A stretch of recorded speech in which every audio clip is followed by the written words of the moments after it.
অপমানিত। এই কিতাবে আরেকটা ঘটনা ইমাম কাসসারি উল্লেখ করেছেন যে হযরতে মূসা আলাইহিস সালাতু ওয়াস সালামের কাছে ইবলিস শয়তান একবার হাজির হলো মানুষের বেশে। এসে বলতেছে যে হে মূসা কালিমুল্লাহ, আল্লাহ পাক আপনাকে কত সম্মানিত করেছেন, আল্লাহর নবী করেছেন, আসমানি কিতাব দিয়েছেন, কালিমুল্লাহ আল্লাহর সাথে আপনি কথা বলেন, কত সম্মানিত আপনি। মূসা আলাইহিস সালাতু ওয়াস সালাম বললেন, হ্যাঁ তুমি যা বলেছ সব সত্য, এখন তুমি বলো তোমার পরিচয় দাও, তুমি কে? ইবলিস শয়তান বলতেছে, যেহেতু মূসা আলাইহিস সালাম আল্লাহ পাকের নবী, বলে আমি হচ্ছে ইবলিস শয়তান। মূসা আলাইহিস সালাম বললেন, তুমি শয়তান, আমি আল্লাহর নবী, তুমি আমার কাছে সামনে এসে আমার প্রশংসা করতেছো, তুমি বলো তো তোমার উদ্দেশ্য কি, তুমি কেন এখানে এসেছো? শয়তান বলল, দেখুন মূসা কালিমুল্লাহ, আপনি তো আল্লাহর সাথে কথা বলেন, আপনি কাজ করেন, আমি তো অবাধ্য হওয়ার কারণে লাঞ্ছিত অপমানিত। আপনার আল্লাহর সাথে আপনি যখন কথা বলবেন তাহলে আল্লাহকে একটা প্রশ্ন করেন যে আমি ক্ষমা পাবো কিনা, মাপ পাবো কিনা, ক্ষমা পাওয়ার কোনো ব্যবস্থা আছে কিনা।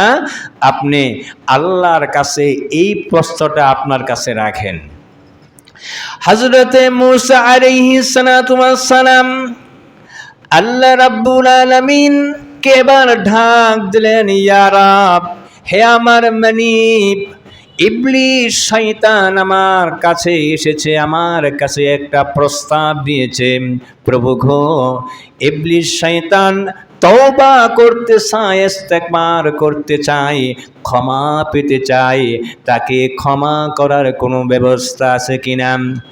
আল্লাহ রাব্বুল আলামিন বললেন, হ্যারে মূসা কালিমুল্লাহ, যাও যাও, ওই ইবলিস শয়তানকে বলে দাও, আমার আদম আলাইহিস সালাতু ওয়াস সালাম, আদম যেখানে শুয়ে আছে ওই আদমের কবরে যদি ইবলিস শয়তান সিজদা করে, আমি আল্লাহ রাব্বুল আলামিন ইবলিস শয়তানকে মাফ করে দেব।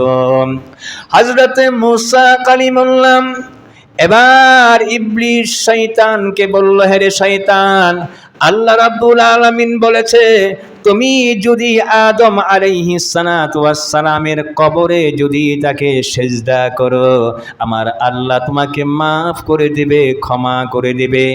ইবলিস শয়তান রাগে গুসায় তার চেহারা লাল হয়ে গেল। এই ইবলিস বলতেছে, হে রে মূসা, জীবিত থাকা অবস্থায় যেই আদমকে আমি সিজদা করি নাই সেই মৃত্যুবরণ করেছে, তার কবরে আমি সিজদা করব, তা কখনো হতে পারে না। কারণ হচ্ছে আনা খাইরুম মিনহু, আমি হচ্ছে আদম থেকে উত্তম। জীবিত অবস্থায় যাকে আমি সিজদা করি নাই আর মরে গেছে তারে আমি এখন সিজদা করব?